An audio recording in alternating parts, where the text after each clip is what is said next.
Hello, everybody. Scott Golden here with the Dynamite review for the 19th of May 2021. Ultimately, an off show for them, but it seems like they have off shows when building towards pay per views, and I'm not necessarily a fan of the announcement that they've got another national program coming. It's I don't think it's good for business. I think oversaturation in any entertainment industry is bad for business sooner or later, even if it takes a few years. And I'm not a fan of this. Anyway, Christian Cage with Matt defeats Matt Sydal. Not a bad opener, but at the same time, um, the story of the match kind of lacks. It seems like you're putting Christian on the show to put him on the show. I do understand the concept of putting him on the show because he represents nostalgia to some people. I think that has value. Anyway, not a bad match from a basic standpoint, but at the same time, it doesn't really move anything forward too terribly much. Basic tackles, drop downs, and the like. Springboard by Seidel. Christian cuts him off with a kick to the leg. Christian's drop kick to the outside, using a backbreaker for a near fall. Christian stays on the back and continues with offense to that effect. Hits a Huracan Rana and a spin kick. Seidel goes to the top, but then Christian cuts him off. Seidel comes off with a superplex attempt and hits a Meteora for a 2 count. Hate the fact that that move is now a transition spot, not a finish. Seidel hits a series of kicks. Christian ducks, and there we go. Seidel catches him with a lariat. Seidel hits a leg lariat and a goofy Bronco Buster in the corner. Never liked the move. Christian hits a backbreaker over the knee, which looks like a good place to put a finish, but doesn't happen. Seidel hits a sunset flip for near fall. Goes for the straight jacket submission. Christian makes it to the ropes. Christian misses a frog splash along the way. Seidel misses a moonsault. Christian finally hits the spear he went for earlier. Seidel blocks the kill switch attempt. Cage gets the knees up on a standing shooting star press and then hits the kill switch for the pin. Cage helps him to his feet and they shake hands, kind of. Just a time filler in that way. Ricky Starks comes out on the stage, cuts a promo. He tells Christian that he's his own man, but he'll be on the sidelines for a while physically. Starks gestures to the entrance. Hook, Brian Cage, and Powerhouse Hobbs all jump Christian and Seidel from behind. Hangman Page looks like he's going for a leisurely stroll through the neighborhood to walk his dog. Runs in at a leisurely pace, makes a save. Brian Cage blocks the buckshot lariat from Page.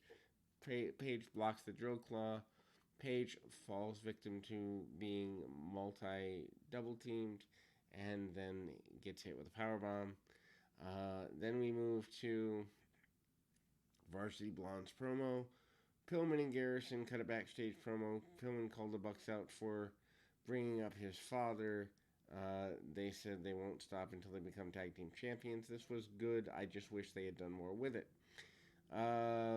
Moxley and Kingston acclaimed promos. Moxley and Kingston against the Acclaimed is up next. They cut a comedy promo. They ask what a super kick party is and if they have to do super kicks in order to attend one. This is actually kind of funny. They promised to beat up the Acclaimed. The Acclaimed cut a promo. And then Caster wrapped his way to the ring. He said Moxley and Kingston exchanged Valentine's gift. At this point, the way that they are getting along on TV, I don't necessarily like the way they're portrayed. I could see where it's like, is there a bromance going on here? Anyway, the idea that Caster tries to hit on John Moxley's wife, aka Renee Young, is there as part of the rap. Moxley attacks Bowens immediately. Moxley and Caster start the match as legal men. Moxley uses some forearm strikes, beats down Caster in the corner. Kingston tags in. for the STO and a delayed vertical suplex. Moxley and Kingston trade tags and work over Caster. Caster comes back with a dragon screw off the middle rope. We go to commercial break. Kingston makes tag to Moxley. Moxley hits German suplex and a pile driver on Caster. He chokes out Bowens with a sleeper on the apron. And somehow Bowens is able to come back from that. I think that's stupid. Caster hits a superplex, second attempt of the move on the show. Remember when that was a finish. Anyway, hits Moxley with a crossbody for a near fall. Kingston saves Caster, throws change to Bowens.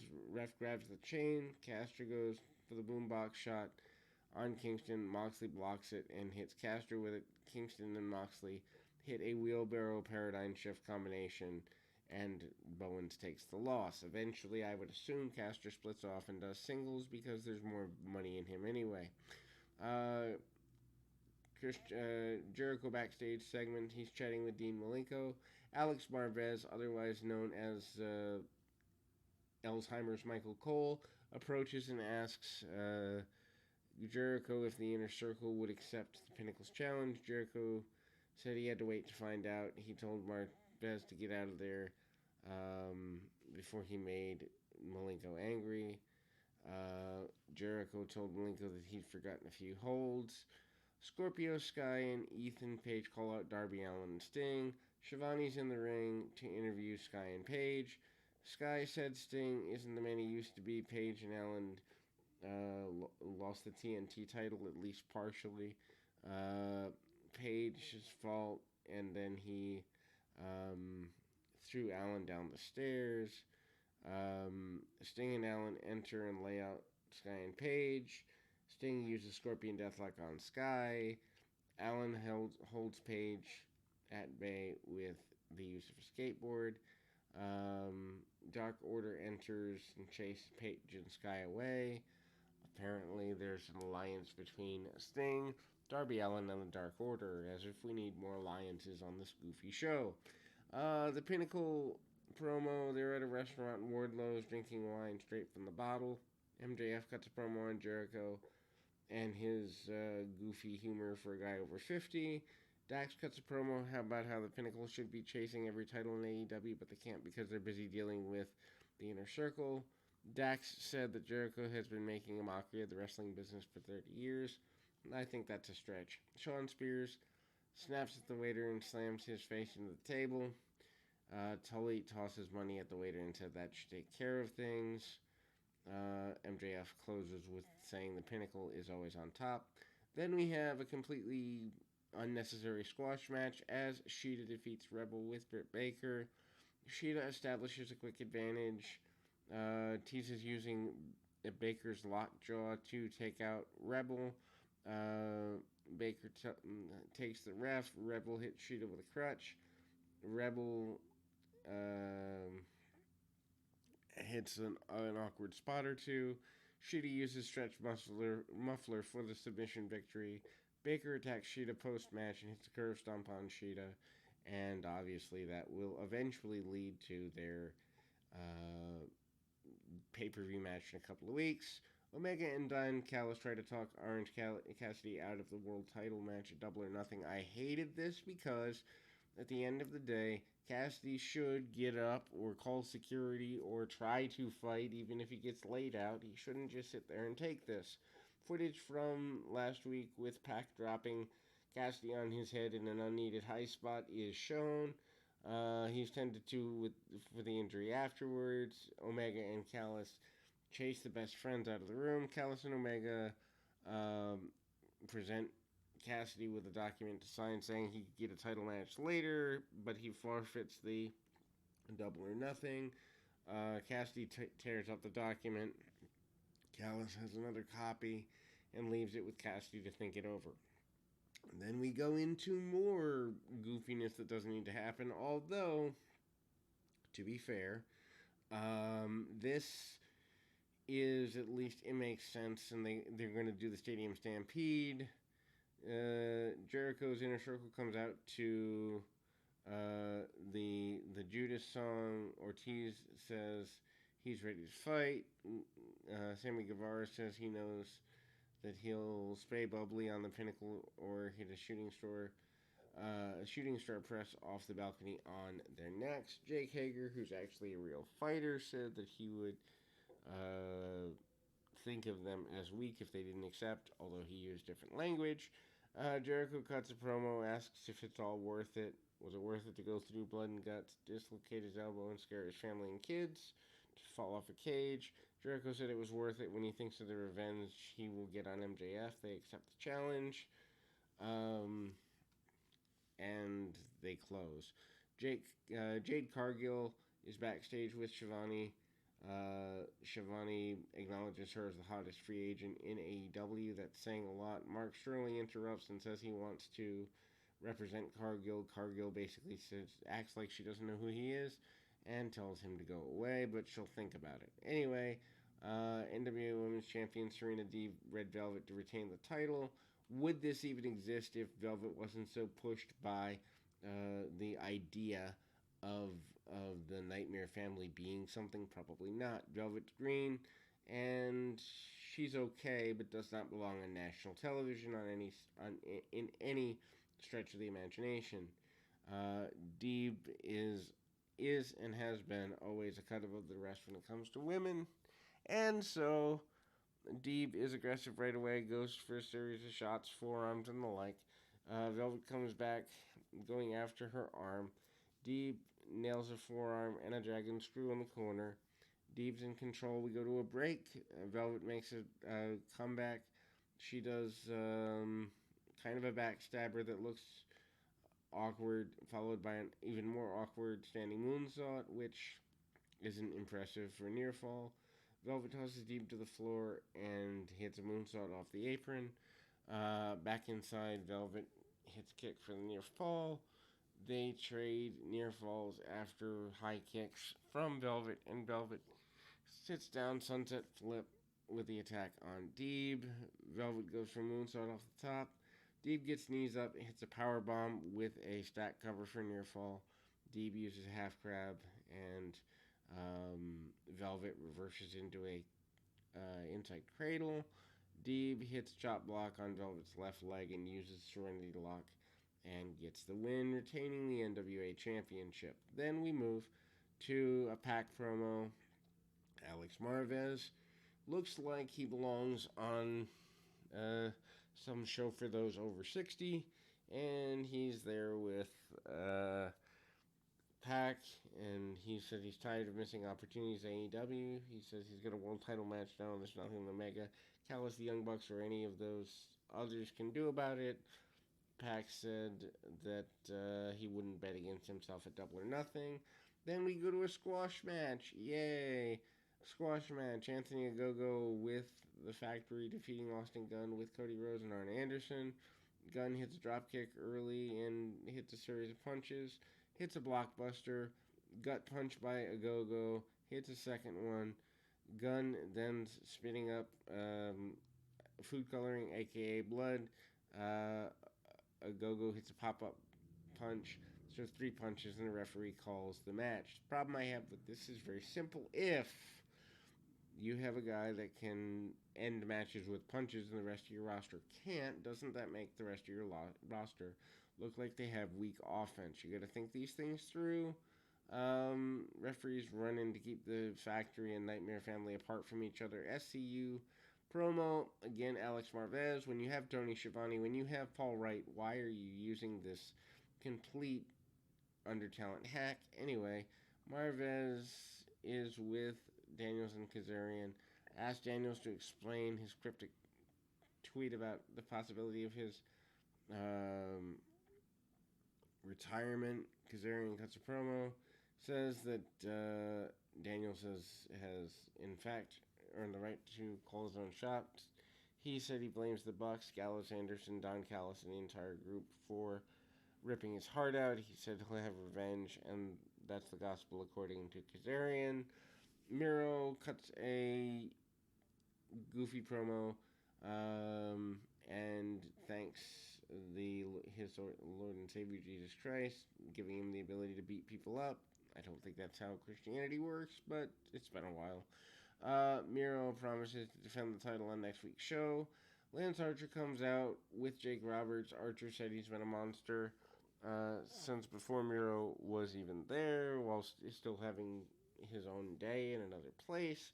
Archer said he'd make Miro his, servant at Double or Nothing, and they'd give everyone a monster fight they haven't seen since Godzilla versus King Kong. Miro said Archer always hides behind Jake, but there's not anywhere to hide at Double or Nothing. Next week's deal is actually actually a very weak card if you look at it. So you've got TNT match Miro and Dante Martin. Why? Hangman Page versus Joey Janela. What's he doing on my TV? Cody Rhodes and Anthony Ogogo with a weigh-in. Obviously a pull-apart brawl there. Jade Cargill with an open challenge. At least she's going to have a match. Evil Uno and Stu Grayson versus Scorpio Sky and Ethan Page. Good gosh. Hope Page and Sky continue their winning streak. Otherwise, there's no sense to it. Inner Circle celebration of their greatest moments after a year and a half. Darby Allin versus Cesar Bononi. Why is he on national television?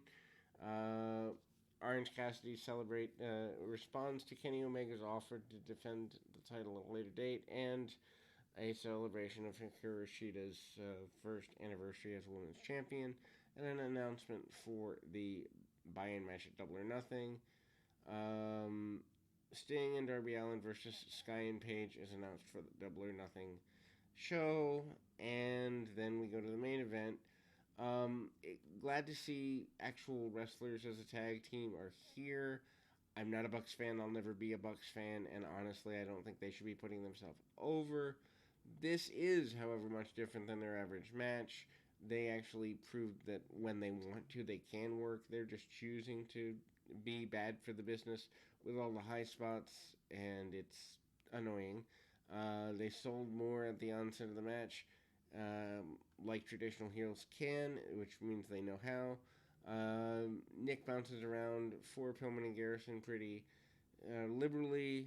Pillman gets cut off, and the Bucks work his back over pretty well. Pillman gets worked over through the commercial break. Pillman then tries to crossbody.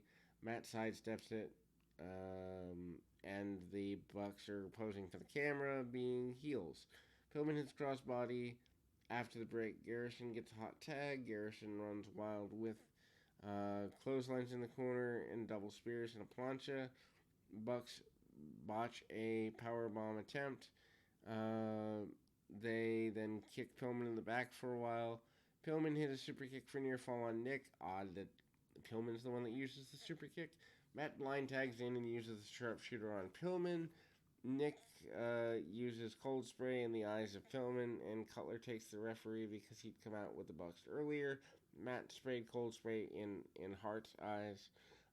Pillman tries to break the sharpshooter, but Nick hits him with a facebuster, and Pillman eventually taps out. Moxley and Kingston go after the Bucks after the match. Moxley and Kingston use sleeper holds and remove the Bucks' shoes.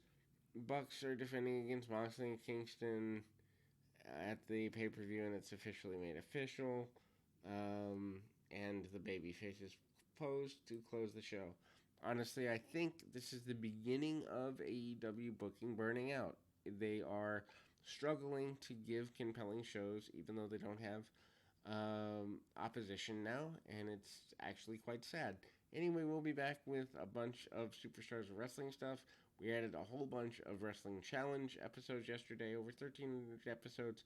Great stuff to check out. Until next time, keep your feet on the ground, your mind in the moment, everybody.